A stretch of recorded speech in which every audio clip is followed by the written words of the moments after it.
There's something about standing at the end of a long road and realizing it's not the finish line at all. It's the start of something new. And for us, that next beginning starts in Hobart, Tasmania. It's a city framed by mountains and sea, where every morning the air rolls in crisp from the Southern Ocean, and soon it'll be the starting point for one of the most unique journeys we've ever undertaken. A cruise that will carry us all the way from Tasmania to Singapore. Along the way, we'll cross climates and continents, we'll trade cool southern skies for tropical sunsets, and each stop will bring a new story, a new reminder of just how big and how connected our world really is. But before the first suitcase is zipped or the boarding pass printed, there's a part of every trip that's just as meaningful, the planning, the dreaming, the anticipation. And that's what today's episode is all about. Because sometimes the journey doesn't start when you set sail, it starts when you decide to go.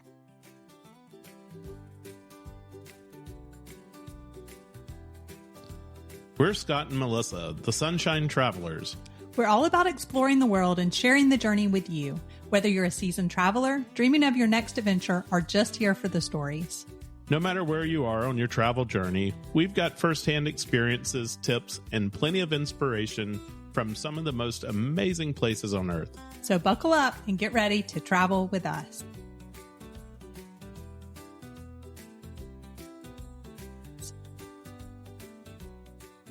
Before we start today's episode, I wanted to take a moment to share something personal that's been happening in our family over the past few weeks. My stepfather, Herbert Gene Bright, was recently diagnosed with lung cancer. It all happened very quickly, and Melissa and I knew the most important thing that we could do was to spend time with him and be there to support my mom. They live just outside of Atlanta. It's the same town where we both grew up, and those days together were filled with a lot of conversations, memories, and moments I'll always be grateful for. In those final days, Gene shared stories about his life, including his dream, right after high school, to see the world. It was something that stayed with him through his years of service in Vietnam and his long career in the Air Force.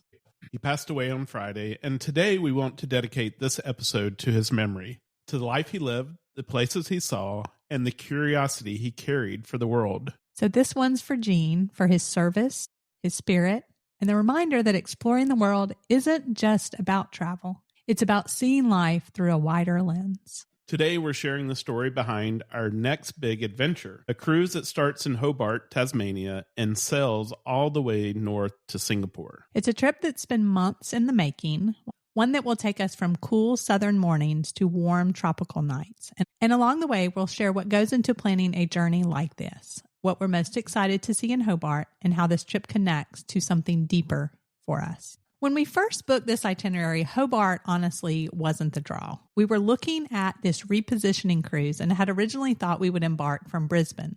And as we did more research, we saw that we could actually start our journey in Hobart, Tasmania.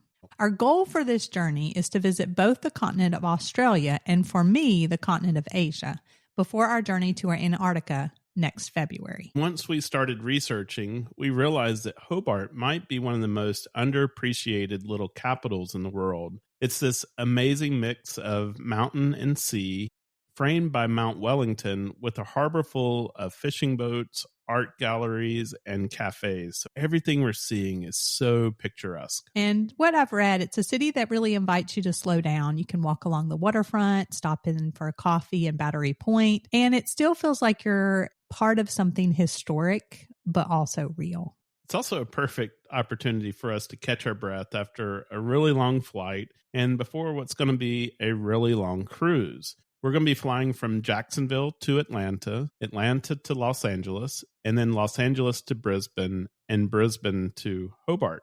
And this is going to be an incredibly long journey, and we've already ordered our fly kit to help us battle the jet lag. Yeah, Scott, for me, it's going to be the longest flight and kind of around the world. I know you've been to the Philippines and Hong Kong and India, so you've done that a little bit more. But this will be a record for me. I think this will probably be the longest journey that I've ever taken. So Scott, let's talk about how we plan for a trip like this. So this cruise actually starts in a cool southern Tasmania, and it ends in tropical Singapore. And so that kind of means that we're going to be packing for 2 totally different seasons, especially right there at the beginning. Yeah, when I first thought about it, I said, it's going to be summer in Australia while we're there. And so that's going to mean warmer temperatures. But as we started doing more research, like the highs in Hobart are going to be like 50 to 70 degrees Fahrenheit. So we're talking jackets, sweaters, rain shells for Hobart. And then we're going to have swimsuits and sandals by the time we hit Indonesia. So layering is going to be the name of the game on this trip.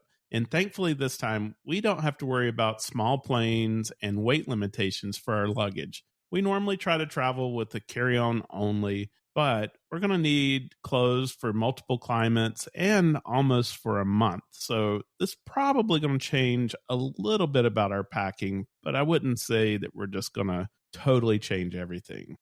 Yeah, because I think we've learned, especially some of our trips this year, is a few of the tricks is really lightweight fabrics and merino wool layers, which keep you warm and also kind of cool sometimes without being super bulky. And then also, there's not going to be any problem for us to get some laundry done, probably not even just mid-cruise, but like multiple times along the way. So we definitely will be able to pack lighter. So when you start seeing pictures come and you see us in the same clothes all the time, this is a no judgment zone.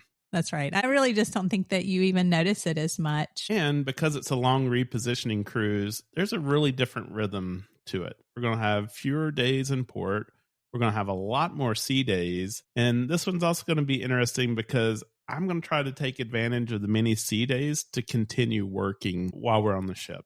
We've researched what others have said about the Starlink internet on the ship, which is so far, everybody says that it works great and that it's really fast speed. So we're going to test that and see how it works. But that should help make it easy for me to work on the days that we aren't in port. But it has created a very interesting scheduling challenge as there's close to a 12-hour difference in the East Coast times. So I went to my friend ChatGPT to help me create a schedule that can incorporate both the US workday and European workdays, and then also give us some flexibility to do things like go to dinner, take in a show, and things like that. So, Scott, real quickly, let's give a rundown of this very unique itinerary. So we set sail from Hobart, as Scott mentioned. After a day at sea, we will visit Eden, Australia, and then we'll be on to Sydney, then Brisbane. And actually, very interestingly, in Brisbane, we're going to meet up with my sister and her nephew. Now they live in Georgia, but they're actually going to be vacationing there at the same time. So we plan to spend the day with them. Then we will port in Cairns and hope to snorkel the Great Barrier Reef. Scott, we still have our shore excursions to finish researching, and we actually need to book those. And then we will sail for several days before arriving in Lombok, Indonesia, and then we will proceed on to both Port Klang and Penang, Malaysia, before concluding our cruise in Singapore. Then we're going to spend a couple of days in Singapore and a couple of days in Hong Kong before we return home, including at least part of a day at Disneyland, Hong Kong. And so if you lost track somewhere along the way, as I did, just know that we have 7 ports that we're going to stop at on the cruise. However, it's a 21-day cruise, so lots of time at sea, but we're going to see these amazing ports along the way. And obviously, we will recap a lot of these things on the podcast, on the blog, on social media as things that we've learned, because I do think this is very unique and a different type of thing from, I mean, people do this, obviously. The cruise is actually completely sold out. It is interesting because it is not like everybody that's going to be on that ship is getting on and staying the whole 21 days, which I was going to talk about in a minute and give more details about that. But so it will be a very different kind of experience, which I think that you see or think of in terms of cruising. Well, let's talk a little bit about our first stop, where we're going to start from, which is Hobart, and kind of what are the things that, because we don't have a lot of time in Hobart, what are the kind of the things that we don't want to miss? Yeah, so we have about 24 hours in Hobart before we board the ship. We do have a short list, so we will see what we can actually do. One of the top attractions on our list is a chance to be out in the sun in the fresh air when we first arrive before it gets dark.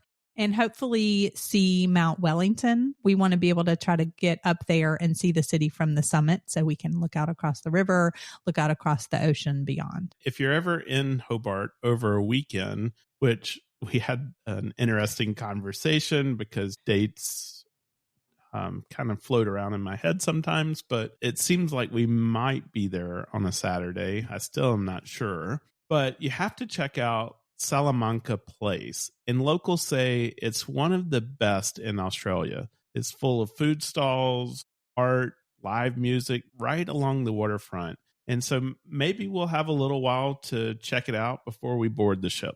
And one thing I want to add to that is I think a lot of people know, okay, it takes you 14 hours from Los Angeles to fly to Australia, that kind of thing. So we will actually leave on Wednesday. So, but it's not like you're going to get there on Thursday because it's 14 hours, right? It is then Friday in Australia by the time we arrive. So we will basically, the whole of Thursday is consumed between being on the plane and crossing those time zones. So it can be a little bit confusing. So the flight path then goes to Brisbane. It was a lot less expensive when we booked it to do that. And then we also felt like there was more of a chance of upgrade because Sydney is a much more popular place for people to fly to and probably business travelers to fly to. So we will see. And so we don't even arrive until Friday morning. And so then we booked another flight, Virgin Australia, to get us from Brisbane down to Tasmania. So it's not like I can just search a flight right to Tasmania. And so that just ended up being the best way for us to do that. And Scott, I hope that we're going to be there on Saturday because that's the day the ship leaves. So that's the plan. I meant that we would have time on Saturday to do it. So hopefully that would be, so we will plan to get up and then say, okay, well, we can sleep a lot when we're on the cruise when we don't have things that we want to go and see and do. So what I think is the best thing about doing this cruise is that Tasmania is not a place that I thought, okay, like that's necessarily on my bucket list, although it sounds really cool, right? Australia is on our list. Of course, New Zealand will still be on our list. We don't have time for that. But still, Tasmania is something that I find is very cool to visit. And like we always have said about our cruise in the Mediterranean, it was so cool to get to go to Gibraltar, right? It's kind of out of the way. You would make a special trip. So that is how I feel about getting to visit Hobart, Tasmania, Australia.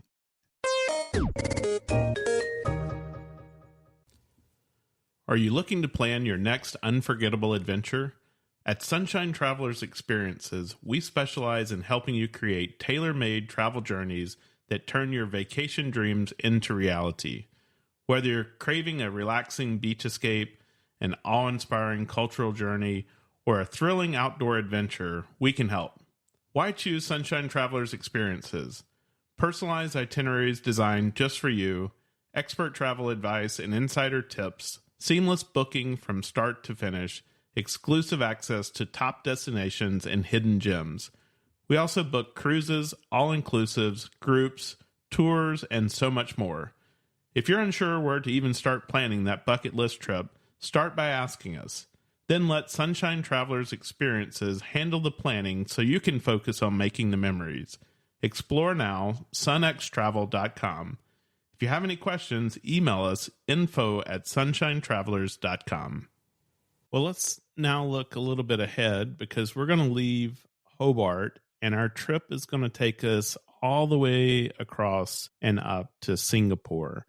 And like Melissa mentioned earlier, from there, we will have several stretches of at-sea days. And we plan to use those for things like working, relaxing, working out, because as you all know, there's lots of decks where you can walk circles around the boat. And I imagine that we're going to spend some time doing that. Great gyms and classes on the boat, such as yoga and stretch, which is included in our package.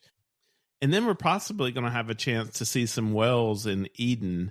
We'll get to see the Sydney Opera House and the harbor, and getting to do a little sightseeing with Melissa's sister and our nephew in Brisbane. And then finally, hopefully be able to snorkel the Great Barrier Reef off the coast of Cairns. So a lot of things that are going to be happening between Hobart and the time that we leave Australia. And so then from Cairns, we're going to set sail north through Australia's top end, past Darwin, past Bali. And again, like we mentioned, stopping in Indonesia, the 2 ports in Malaysia. And Hey there, Sunshine Travelers. If you love finding incredible travel experiences without overpaying, you've got to check out Travel Deal Insiders. It's our 3-time weekly newsletter where we send you the best cruise, resorts, all-inclusive, tours, and other really cool travel deals we find, with a few cheap flight deals thrown in too. Handpicked and curated, no spam, no fluff. We dig through the offers every week and send you only the best. Think luxury for less cruises, last-minute getaways, and travel tips to help you book smarter so that you can travel more.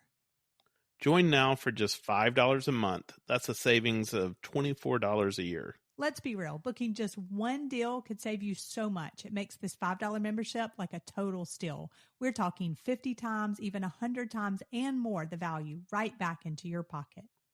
Head to sunshinetravelers.com/deals and enter the code podcast to get this exclusive listener deal. Travel more, spend less, skip the search. We'll see you inside. We also are super excited because very soon we're going to have a repeat guest on the show who is going to share with us some of the things that we should do and not miss in those ports in Malaysia, because he is actually from Malaysia. So we have that coming soon, and we're super excited to do that so that we can then book those things that we're going to do. And we'll probably talk about some other things around Malaysia. This whole area of those Asian countries is somewhere that I think we want to spend some time exploring deeper and spending time in. So we'll go ahead and talk to him about Malaysia in general. So then we will end our cruise in Singapore. It's really one of the itineraries. It really is going to let us follow the sun, watching the days grow warmer, the scenery change along the way as we go. And also it's very interesting because the currency will change, and the cost of things are going to change dramatically as well. And what I love about trips like this is they remind you how connected everything really is. You start in one world, down in this cool, rugged Tasmania, and we're going to end in another world, which is a really bustling Singapore. But it's all part of the same journey that we're on. And as we get ready to go, it's impossible not to think about the people who've shaped how we see the world. And Scott, also, I think how we experience the world as well, like Jean, and how travel keeps reminding us to stay curious and grateful for every day that we have. And so then before we close, I want to highlight one key reason that makes this cruise journey so unique. So going back, when we booked our Mediterranean cruise a few years ago, and a little side note about that, we cannot stress to you enough how much that needs to be on your bucket list. It is such an amazing way to see the Mediterranean. And so if you have not heard that episode where we kind of go into detail about that, it's episode 28, and I'm going to link it in the show notes. So basically, for a Mediterranean cruise in the summer, you can choose any week in the summer and find similar itineraries on several different cruise lines, and then just pick the one that works best for you. We had a wedding in the UK that year. We worked backwards for the places that we wanted to go. And then we chose a departure date and found a cruise line, and, that kind of worked out with what we wanted to do. But this one is completely different. We kind of had this idea in our head, hey, this would be a great way for us to kind of check the boxes, see as many places as we can, but then, like Scott mentioned, still be able to work and that kind of thing. But this was the only cruise that hit places in Australia and then left to go through some places in Asia, because it's basically repositioning itself after its season in Australia to get to Singapore. So this was like the only one. We looked at some other ones that were a little bit different, but it just really didn't kind of check the boxes for the length and the places that we want to go. And then of course, comparing like the price of different things as well. As I alluded to earlier, people will be getting on and off throughout this journey. You can actually board in Hobart and disembark 3 days later, or 5 days later. Then this same ship, when you search, like it shows, okay, you can take this many day cruise from Brisbane and this many days cruise from Sydney, but it's this ship. So this is going to be a unique situation, different from going to the Bahamas and everybody pretty much stays on. We had a little bit more of that, I think, in the Mediterranean. We noticed a few people, getting on and off. And I know in Alaska, most people, of course, would stay on those first 7 days because, like, where are you going to get off, right? But then people were then making the return journey back, right? They would have a day in port. But this one makes it very unique because there are a lot of moving pieces. It's not going to be probably until we get to Singapore where it's like, okay, like most people are going to get off. So that's just going to make it very, very unique. So this was really our only option that made sense with our time frame, the places that we wanted to see. So it's not like we could pick and choose like in some of those other cruises. And so we're going to spend just a little bit of time in Singapore and exploring that destination. But the interesting piece is we're actually going to leave from Singapore and fly to Hong Kong. And while we're in Hong Kong, we'll do all the transportation tour. So I did this when I was last in Hong Kong. There's so many different forms of transportation and ways to see the city. And so we'll make sure to do that.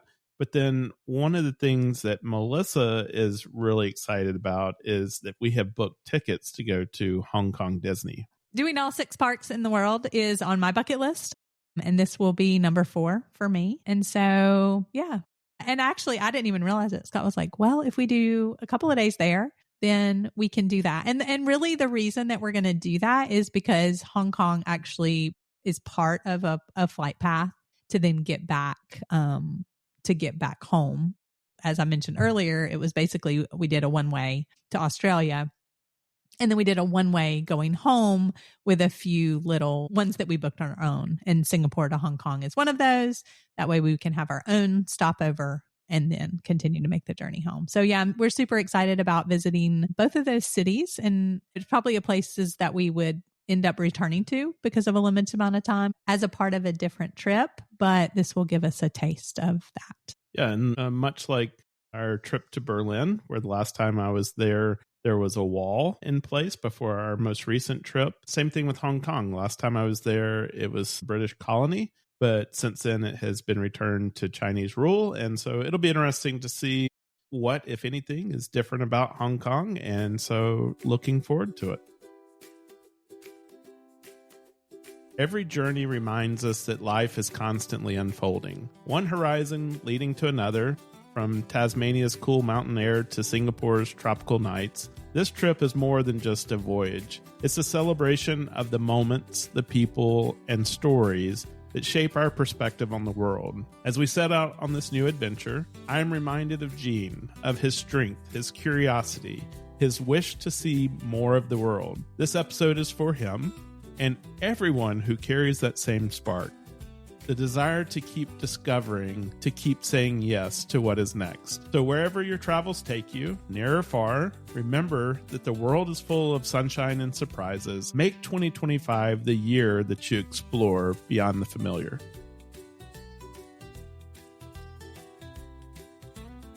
That's a wrap on this episode. We hope it gave you some inspiration for your next adventure. If you enjoyed the show, we'd love for you to leave us a 5-star review on your favorite podcast platform. It helps others find us and keeps the travel conversations going.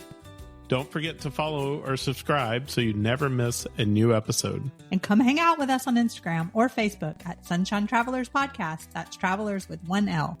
Most importantly, share this episode with a friend. You never know, they just might become your next great travel companion.